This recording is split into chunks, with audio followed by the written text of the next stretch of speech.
He was the first and only actor in American history to be hunted by the FBI, prosecuted by the federal government, and branded a criminal conspirator solely for performing a role in a movie.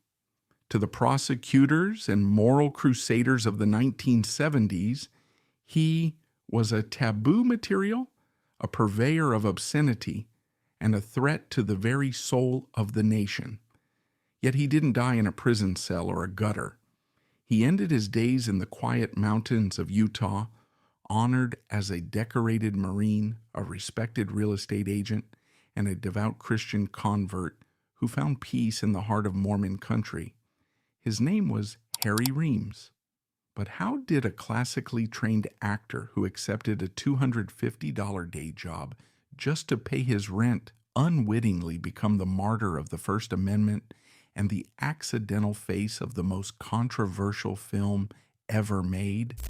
That collision was inevitable. Herbert Stryker was destined to be crushed between two worlds that could never be reconciled. The respectable post-war optimism of the Bronx, where he was born, and the neon-soaked sleaze of the underground that was waiting to devour him. Born on August 27, 1947, Herbert John Stryker grew up in a Jewish household that valued tradition and respectability. He was not a rebel by nature. He was a young man searching for identity in a world that was rapidly changing. In his youth, there was little to suggest he would become a pariah. He was a quiet, somewhat awkward boy who suffered from severe acne, a physical insecurity that would haunt him even at the height of his fame. Like many young men of his generation, he sought purpose and discipline in the military, enlisting in the United States Marine Corps. His time in the Marines was transformative. It hardened him, stripping away some of the softness of his suburban upbringing, but it also exposed him to a world of camaraderie and rough-edged masculinity. However, the military did not kill his artistic soul. Upon his honorable discharge, Stryker returned to New York with a singular burning ambition. He wanted to act. He didn't want to be a star of the underground. He wanted the legitimacy of the National Theater. He enrolled in acting classes, studying the Stanislavski method, learning how to project his voice and inhabit a character's psyche. He was serious, diligent, and desperately poor. New York City in the late 1960s was a city of stark contrasts, glamorous and gritty, wealthy and destitute. For a struggling actor like Stryker, it was a daily battle for survival. The old guard of Broadway was an impenetrable fortress. Casting directors looked at his pockmarked face and his intense, somewhat desperate demeanor, and they turned him away. He worked the classic litany of odd jobs to survive, scrubbing floors, waiting tables, and working construction. But the hunger for the camera never waned. It was this desperation, this crushing financial necessity, that led him to the margins of the entertainment industry. He didn't jump into adult films. He slid into them inch by inch, driven by the need to eat and the desire to be near a film set, any film set.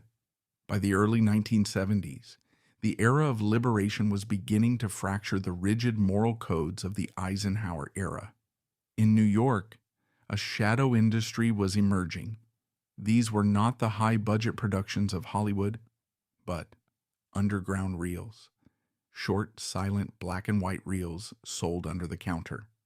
Stryker, struggling to pay rent, began working as a production assistant and lighting technician for these underground outfits. He told himself it was just technical work, a way to learn the craft of filmmaking from the inside out. But the line between crew and cast in the low-budget world is dangerously thin. The pivotal moment, the hinge upon which his entire fate would turn, arrived in June 1972. Stryker was hired as a lighting director and production manager for a film shooting in Miami, Florida. The project was titled Deep Throat. The director was Gerard Damiano, a former hairdresser with artistic pretensions who believed he could elevate the adult film industry into something resembling cinema. The budget was a shoestring, $25,000. Stryker's job was to ensure the lights were placed correctly and the actors were fed. He had no intention of stepping in front of the lens. However, the chaos of low-budget filmmaking intervened.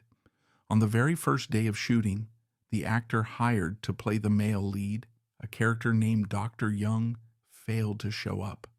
The production was stalled. Every hour of delay cost money they didn't have. Damiano, frantic and sweating in the Florida heat, looked around the set. His eyes landed on Stryker, the young, energetic lighting guy who had mentioned he had theater training. Damiano made him an offer: step in, play the doctor, save the production. The pay was $250 for one day's work. Stryker hesitated. He knew what this meant. To go explicit was a crossing of the Rubicon.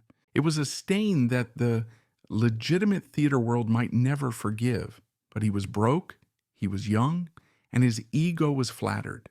Furthermore, he read the script, or what little script there was, and saw an opportunity. The premise was absurd. A woman unable to find satisfaction discovers a bizarre anatomical anomaly regarding her throat. Stryker decided that if he was going to do this, he wouldn't play it as a dirty old man. He would play it as a comedy. He would bring the timing and energy of a sitcom actor to a porn set. He agreed to the role, signed the release, and pocketed the $250. He had no idea he had just signed his own warrant. Filming Deep Throat was a surreal experience. Stryker, adopting the screen name Harry Reams, a name chosen hastily almost as a joke, threw himself into the role of Dr. Young with a bizarre level of professionalism. While other performers were often listless or drug-addled, Reams was focused. He improvised lines, created physical comedy bits, and played the character with a winking, knowing charm. He treated the absurd medical diagnosis of the female lead, played by Linda Lovelace, with the gravitas of a heart surgeon, creating a juxtaposition that was unintentionally hilarious. The crew, including Reams, viewed the film as a throwaway, a quick cash grab that would play in a few grindhouse theaters for a week and then disappear into the trash cans of history. No one on that set in Miami envisioned a red carpet. When production wrapped, Reams returned to New York, spent his $250, and went back to his life of auditioning for real roles, assuming Deep Throat was a secret that would stay buried in the dark corners of the adult circuit. He was wrong. When Deep Throat premiered at the New World Theater in Manhattan, something unprecedented happened. It didn't just attract the usual trench coat-wearing crowd of lonely men. It attracted couples. It attracted women. It attracted the intelligentsia. The film was reviewed by the New York Times. It became a topic of conversation at cocktail parties in the Upper East Side. The term adult film industry was coined to describe the phenomenon. Suddenly, seeing Deep Throat was not a shameful act. It was a badge of coolness, a sign that you were part of the modern, liberated era. Lines stretched around the block. Celebrities like Johnny Carson, Truman Capote, and Jack Nicholson were rumored to have seen it. The film, made for the price of a modest car, began generating money at a rate that baffled economists. It was earning millions. And in the center of this hurricane was Harry Reams. His face was on the screen 50 feet high. He was no longer Herbert Streicher, the struggling Marine. He was the most famous male adult film icon in the world. But the success was a double-edged sword, sharp enough to cut him to the bone. While the mob-backed financiers of the film were raking in millions, Reams saw none of the profits. He had been paid his flat fee of $250. He had no royalties, no residuals, and no ownership. Yet he possessed something that felt like currency: Fame. He was recognized in restaurants. He was invited to the best clubs. He began to live the life of a star, fueled by the adrenaline of recognition. He embraced the persona of Harry Reams, the carefree, uninhibited icon. He began to drink heavily, to dabble in cocaine, trying to maintain the high energy that the public expected of him. He was riding a tiger, unaware that the beast was about to turn on him. By 1973, Harry Reams was living inside a paradox that few human beings ever experience. To the outside world, he was the king of a new daring frontier. He was the it boy of the free love era, a man whose face and body were recognized by millions. He was a regular fixture at Max's Kansas City and Studio 54, rubbing shoulders with rock stars, fashion models, and the avant-garde elite of New York. The cultural stigma that had once surrounded the adult film industry seemed to be evaporating under the heat of his charm. He was handsome in a rugged, approachable way, with a thick mustache and a self-deprecating smile that made the taboo seem harmless. He was invited to speak at universities like Oxford and Yale, treating the subject of adult film with the same academic curiosity one might apply to French New Wave cinema. Yet behind the velvet ropes and flashbulbs, the reality was a grinding, humiliating poverty masked by borrowed glamour. While Deep Throat was generating revenue that rivaled mainstream blockbusters like The Godfather, Reams was struggling to pay his rent in a walk-up apartment. The mobsters who controlled the distribution of the film, men who operated in the shadows and viewed actors as disposable cattle, were buying Cadillacs and mansions with the money earned by Reams's performance. Reams, the face of the franchise, was forced to continue churning out low-budget adult films just to survive. He made dozens of them in quick succession, none capturing the lightning-in-a-bottle magic of Deep Throat, but all necessary to keep the lights on. This cognitive dissonance, being world-famous yet functionally poor, began to fracture his psyche. To cope with the pressure of being Harry Reams, the insatiable stud, Herbert Stryker turned to the era's most popular anesthetics, cocaine and alcohol. At first, the drugs were a way to keep up the energy required for the endless parties and the demanding, physically exhausting film shoots. But soon, the dependency became a necessity. The substances fueled his ego, allowing him to believe the lie that he was a superstar, while the alcohol numbed the gnawing fear that he was merely a clown in a circus run by criminals. He began to believe his own press, losing touch with the disciplined, aspiring actor he had once been. He was becoming the character he played, reckless, hedonistic, and dangerously naive. While Reams was distracted by the hollow allure of fame, a storm was gathering in Washington, D.C. The Nixon administration, besieged by the growing Watergate scandal and desperate to rally its conservative base, launched a crusade against moral decay. The target was obscenity.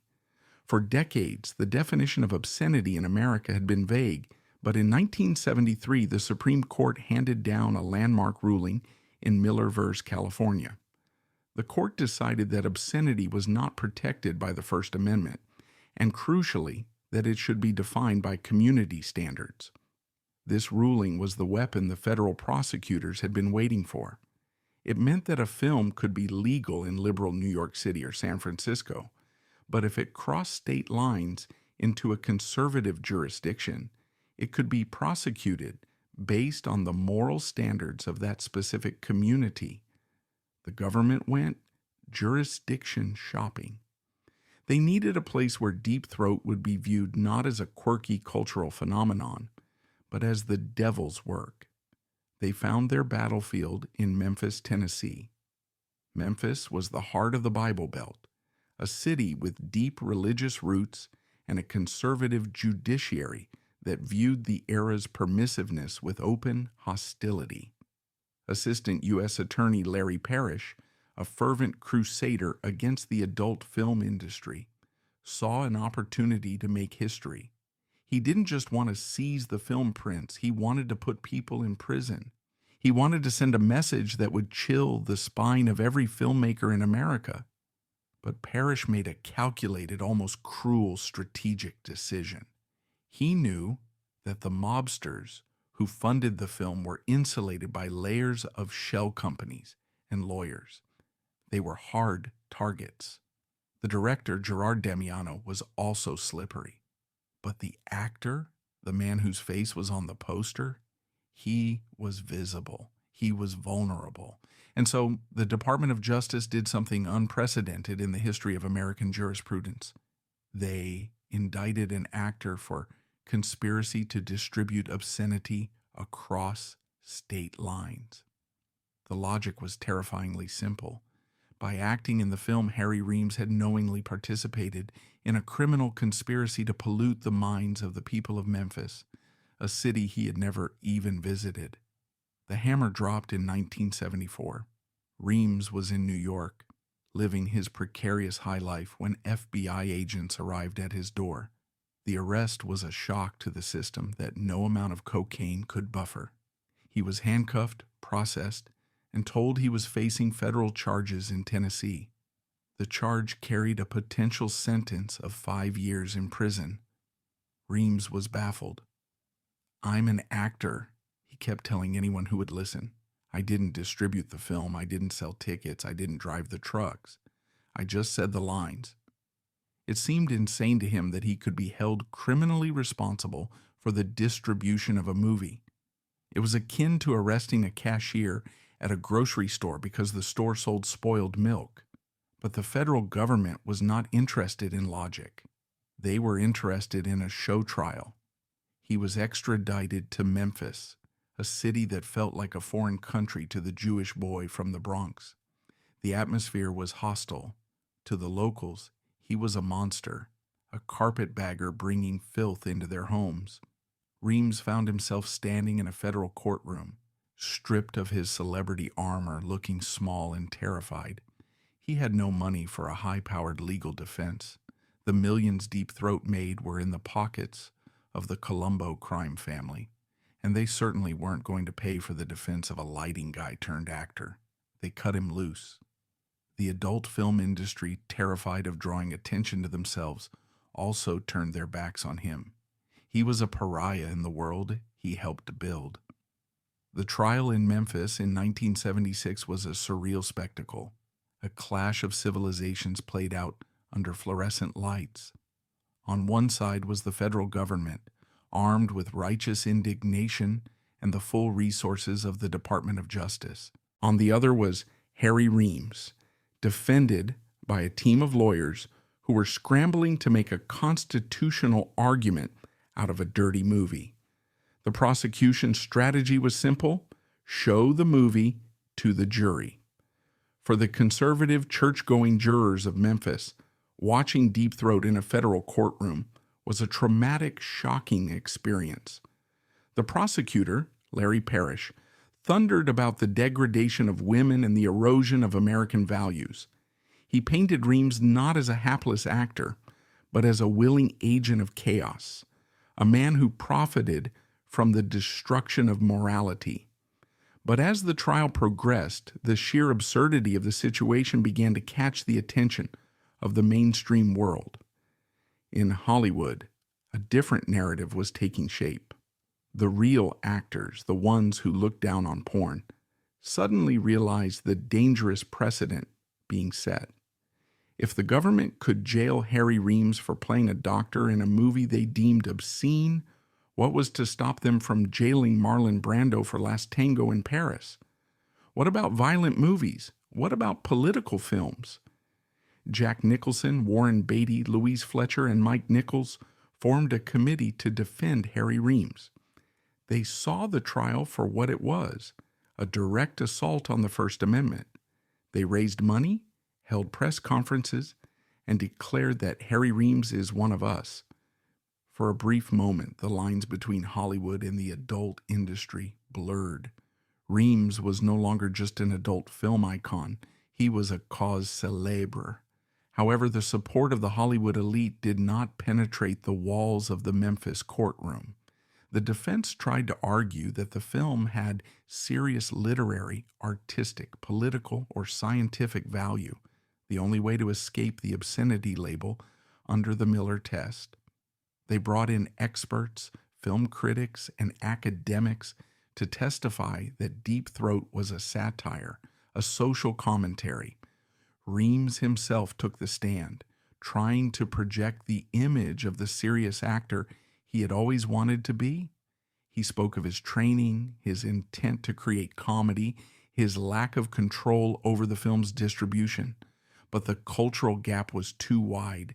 The jury didn't see satire. They saw the explicit. And in 1976 Memphis, that was a crime. The verdict, when it came, was a crushing blow. Guilty.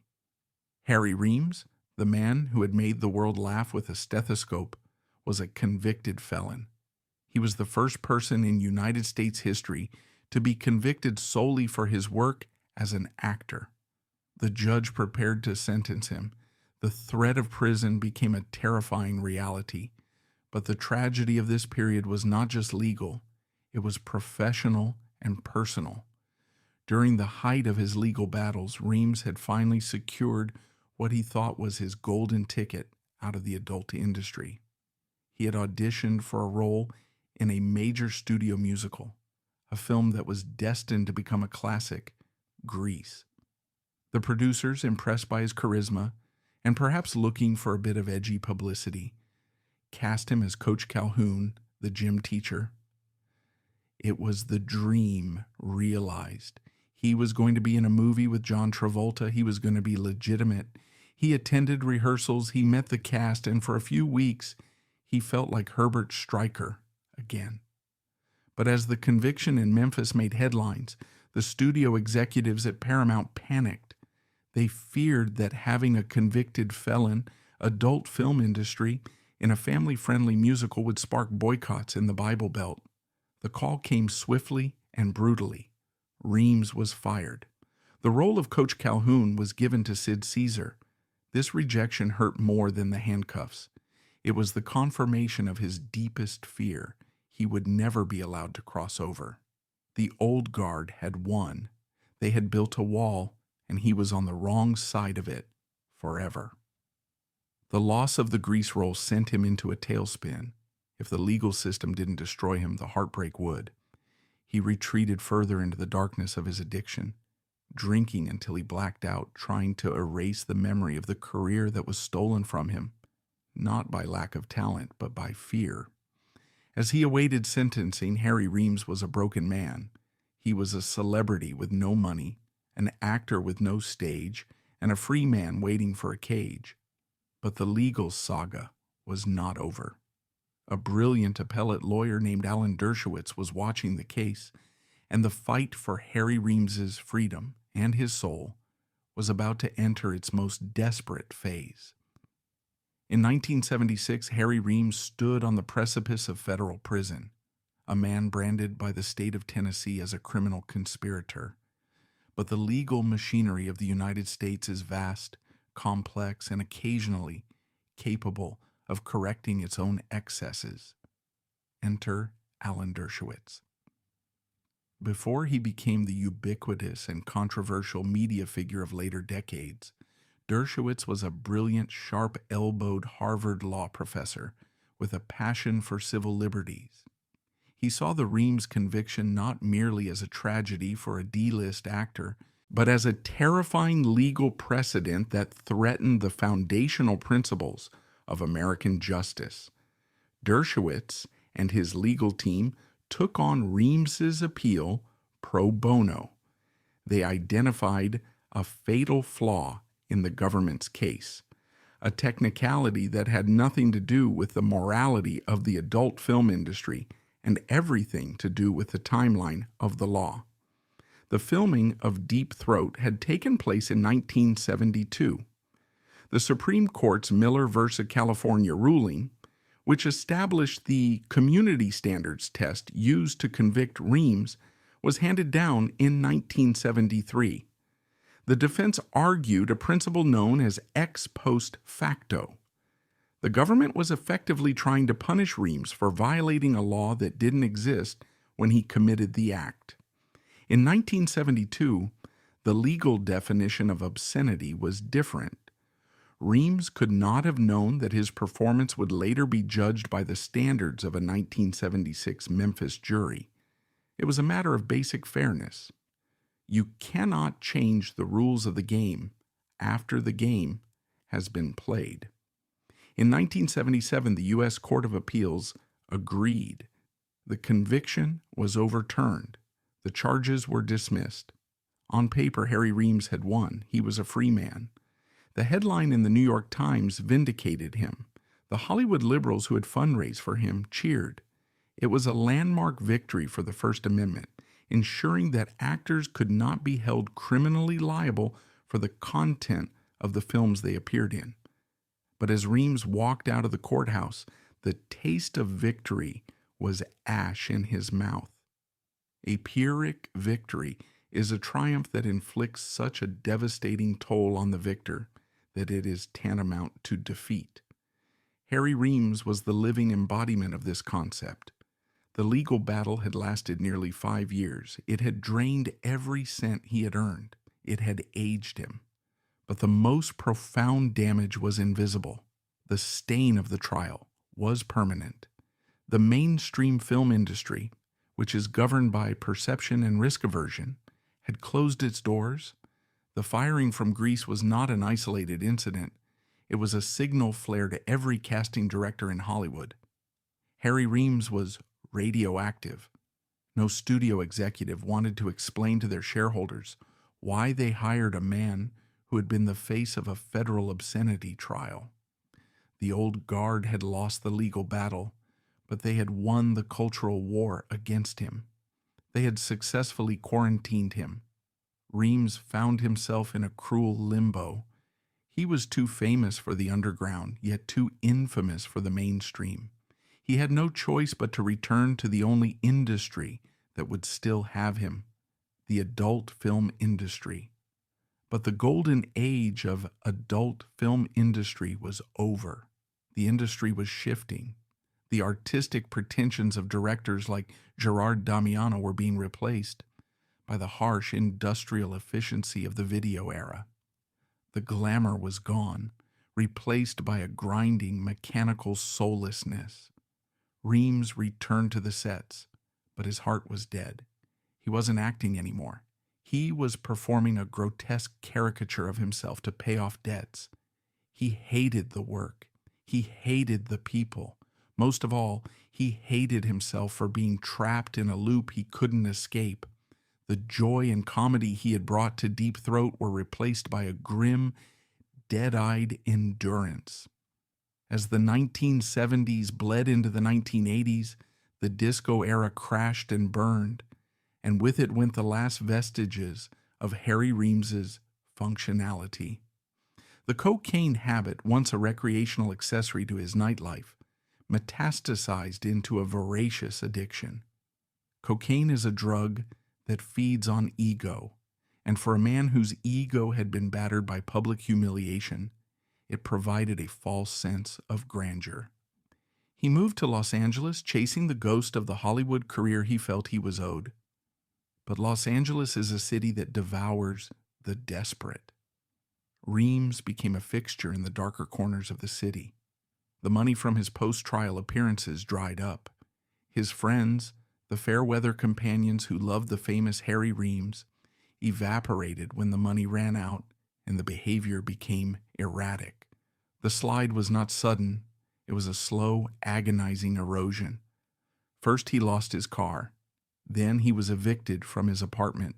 He bounced between cheap motels, then friends' couches, and finally, the street. The man who had once dined with Jack Nicholson was now panhandling on Santa Monica Boulevard. He was unrecognizable. His face, once plastered on billboards in Times Square, was now gaunt, unshaven, and ravaged by years of substance abuse. There is a specific kind of hell reserved for the famous who fall. When a stranger walks past a homeless man, they see a tragedy. When they walked past Harry Reams, they saw a punchline. "Hey, isn't that the guy from Deep Throat?" they would whisper. The recognition was no longer a validation. It was a torment. He was a living museum exhibit of a fallen star. By the late 1980s, Herbert Streicher was effectively gone. Only the shell of Harry Reams remained. A biological machine driven only by the need for the next drink or the next hit. He was arrested for public intoxication. He was hospitalized for overdoses. He was a ghost haunting the city that had rejected him. The turning point came in 1989. It wasn't a dramatic cinematic moment with swelling music. It was a moment of quiet, pathetic clarity. Reams found himself in a detox unit, shaking, terrified, and utterly alone.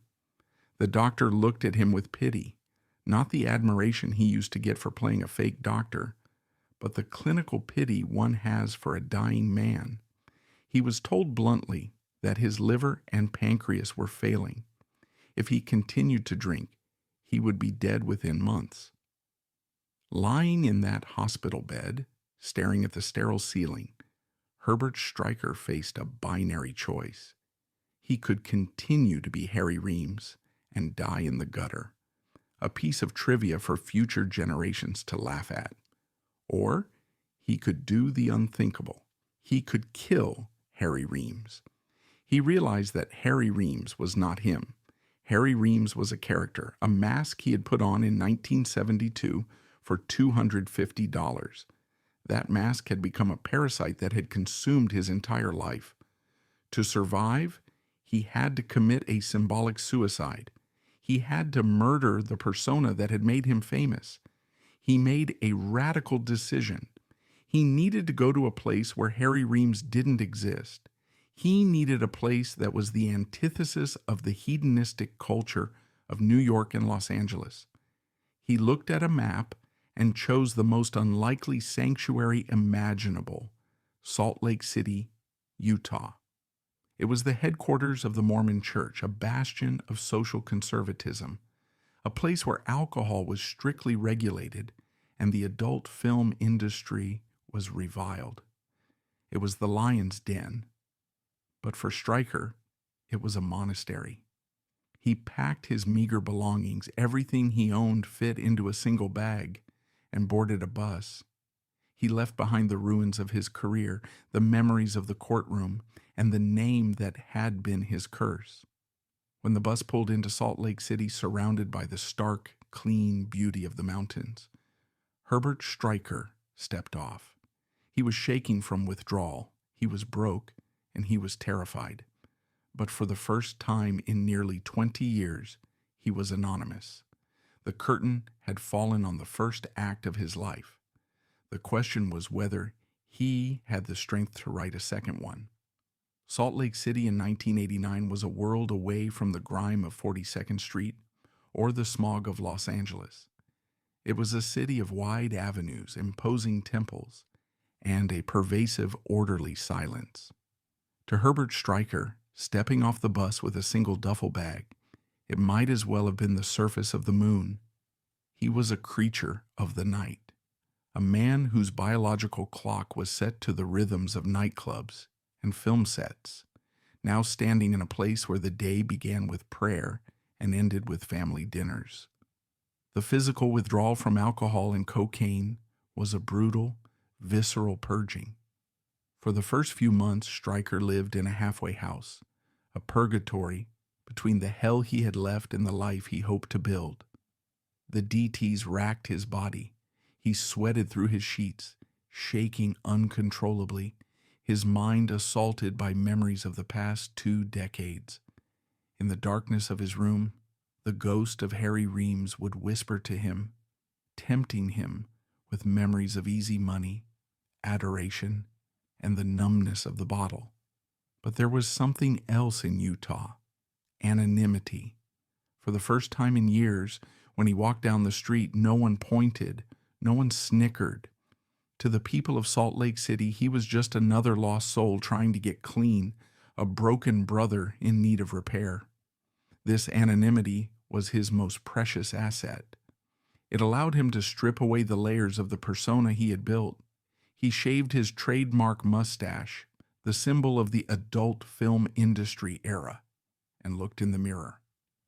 The face staring back was older, lined with regret, but it was undeniably Herbert. Recovery required a complete dismantling of the ego. The man who had once been the most famous actor in the adult world, the man whose legal defense had been funded by Jack Nicholson, now took a job washing dishes and sweeping floors at a local restaurant.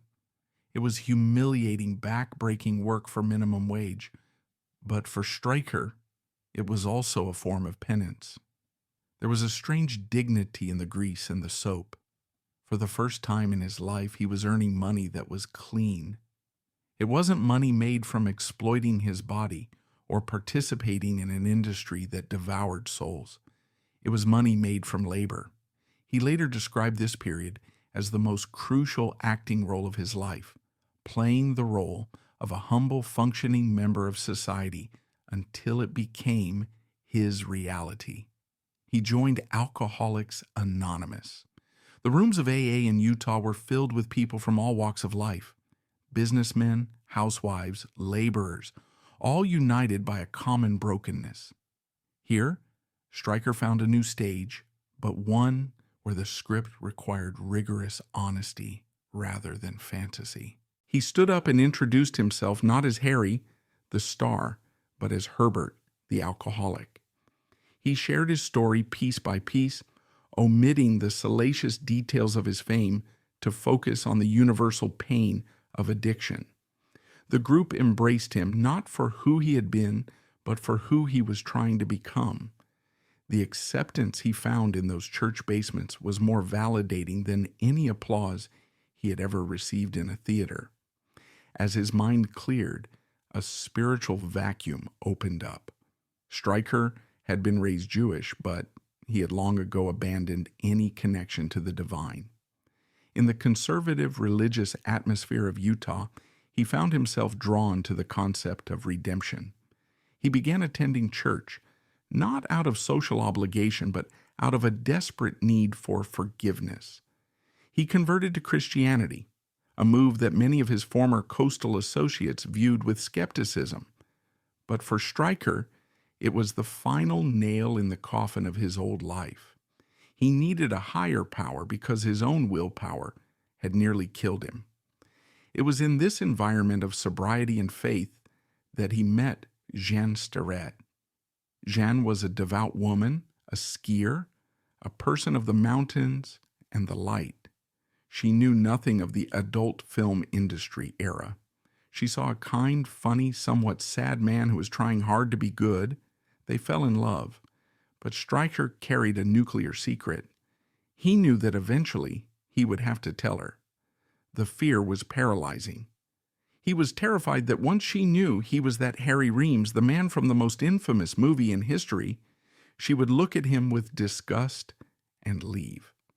It was the ultimate audition. Could he be loved for his soul, or would his past forever disqualify him? One evening he sat her down. With trembling hands, he confessed everything. He told her about the Marines, the acting dreams, the $250 a day on the set of Deep Throat, the trial, the drugs, the homelessness. He laid his shame on the table between them. Jean listened. She didn't run. She didn't scream. She looked at him with grace and told him that the past was the past. She loved Herbert Stryker, the man who washed dishes and went to church, not Harry Reams, the shadow on the screen. They were married in 1990. It was the first time in his life that Stryker felt truly safe. With his personal life stabilized, Stryker needed a career. He couldn't wash dishes forever. He realized he still possessed one skill from his former life: charisma. He knew how to talk to people, how to project confidence, how to read a room. He decided to channel this energy into real estate. He got his license and began working for a brokerage in Park City, a ski resort town near Salt Lake. It was an ironic twist of fate. The man who had once been prosecuted for selling smut was now selling the American dream: family homes, white picket fences, mountain retreats. At first, he was terrified of being recognized by clients. Every time he shook a hand, he waited for the spark of recognition in their eyes. Occasionally, it happened. A client would stare at him, puzzled, trying to place the familiar voice or the structure of his face. "You look like someone famous," they would say. Stryker would smile his charming, self-deprecating smile and say, "I get that a lot. I used to be an actor a long time ago." He was good at his job, exceptionally good. He brought the work ethic of a Marine and the charm of a performer to the cutthroat world of real estate. He became a top producer. He wasn't selling fantasies anymore. He was selling stability, the very thing he had craved for so long. He found a profound satisfaction in handing keys to a young couple, knowing he had helped them build a future, a stark contrast to his past, where he felt he had only helped people escape reality. However, the past is a persistent ghost. As the internet age dawned in the late 1990s and early 2000s, the legacy of Deep Throat was revived. Documentaries were being made, books were being written. The cultural assessment of the film was shifting again, viewing it through the lens of feminism and the tragic story of Linda Lovelace, who had come out alleging abuse by her husband during the filming. Journalists began to hunt for Harry Reams. They found Herbert Stryker in Utah, a graying, respectable real estate agent with a crucifix on his wall. The phone calls started. At first, he refused them all. He wanted to protect the fragile peace he had built. He didn't want to embarrass Jean or his new community. But slowly he realized that his silence was allowing others to define his story. He saw the narrative being twisted, portraying him either as a villain or a victim, stripping him of his agency. He decided to speak, but on his own terms. He gave select interviews, not to glorify the industry, but to warn against it. He spoke candidly about the hollowness of the lifestyle, the predatory nature of the business, and the emptiness of fame without purpose. He became a strange sort of elder statesman, a cautionary tale living in the mountains. He even reconciled to a degree with the film's legacy. In 2005, a documentary titled Inside Deep Throat was released. Stryker agreed to participate. He walked the red carpet at the Sundance Film Festival, just a few miles from his home in Park City. But this time, he wasn't high on cocaine. He wasn't surrounded by mobsters. He walked the carpet holding Jean's hand, a sober 57-year-old man who had survived the fire. He watched the movie of his life play out on the screen, dissociating the young, foolish actor from the man sitting in the theater. He had finally made peace with Harry Reams. He had forgiven him. By 2010, the physical toll of his earlier years began to collect its debt. The years of heavy drinking and drug use had damaged his internal organs, damage that sobriety could halt, but not fully reverse. His health began to decline. He developed pancreatic cancer and other complications. The last years of his life were quiet. He spent them in the company of his wife and the friends he had made in the church and recovery community. He didn't spend his final days reminiscing about the parties at the Playboy Mansion or the nights at Studio 54. He spent them talking about grace. As he lay in the Veterans Affairs Hospital in Salt Lake City in March 2013, Herbert Stryker was a man who had lived two distinct lives in one lifetime. He had been the sinner and the saint, the celebrity and the outcast, the doctor and the patient. The news of his declining health leaked to the press. Obituaries were pre-written, headlines prepared. The world was ready to say goodbye to Harry Reams, the adult film icon. But in that hospital room, the man dying was Herbert Stryker, the Marine, the husband, the survivor. On March 19, 2013, the silence in the Veterans Affairs Medical Center in Salt Lake City was broken only by the rhythmic beeping of monitors. Herbert John Stryker, age 65, was fighting his final campaign. The enemy was no longer the federal government, nor was it the demons of addiction that had dogged him for decades. It was pancreatic cancer, a remorseless adversary that had ravaged his body with terrifying speed. There is a profound symbolism in where he chose to die. He did not pass away in a Hollywood mansion, surrounded by gold records and memorabilia. He did not die in a motel room, a victim of the excesses that claim so many of his contemporaries in the adult industry. He died in a VA hospital, a facility dedicated to those who serve their country. In his final days, he was not Harry Reams, the icon of the free love era. He was Lance Corporal Stryker, a Marine. His wife Jean sat by his side. She was the anchor who had held him steady when the waves of his past threatened to drown him. In those final hours, the man who had once been the object of lust for millions sought only the comfort of one hand holding his. He was lucid enough to know the end was coming. He had made his peace with God, and perhaps more difficultly, he had made his peace with himself. He understood that his life had been a parable, a strange, twisted, often painful lesson in the consequences of fame and the power of redemption.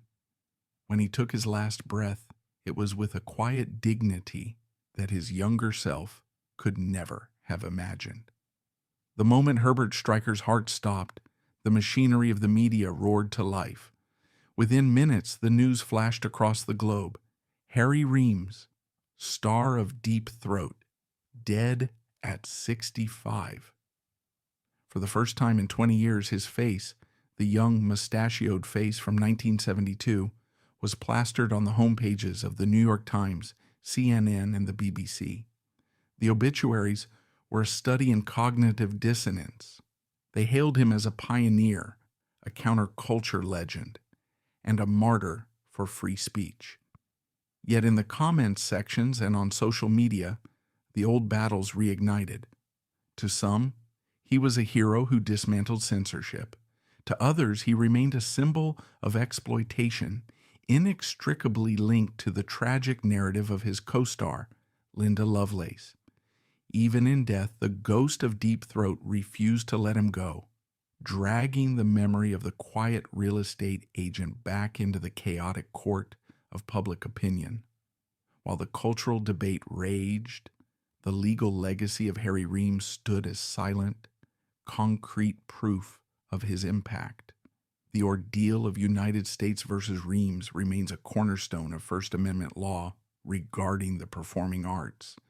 Before his trial, the line between the actor and the act was blurred.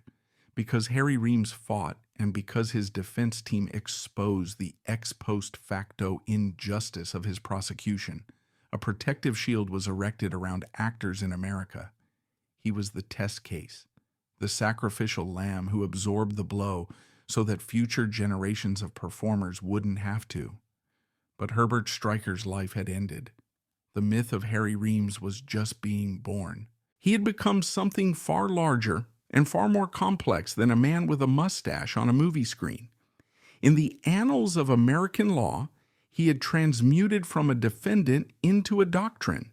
He became the unwilling architect of a freedom he never set out to define, proving that the First Amendment protects the profane just as fiercely as it protects the profound. To the culture at large, he remains a figure trapped in amber, suspended between the liberation of the 1970s and the reckoning of the modern era. He is the villain to some, a hero to others, and a question mark to many. But while the world continues to debate the morality of his past, adjudicating his role in the gender wars of the 20th century, the man himself had long ago recused himself from that trial. He did not die seeking vindication from history. He died seeking peace from God. And so, far from the neon lights of Broadway and the unforgiving glare of Hollywood, Herbert Streicher rests in the quiet earth of the American West. The character of Harry Reams belongs to the world now, to be dissected and argued over. But the man finally belongs to the silence.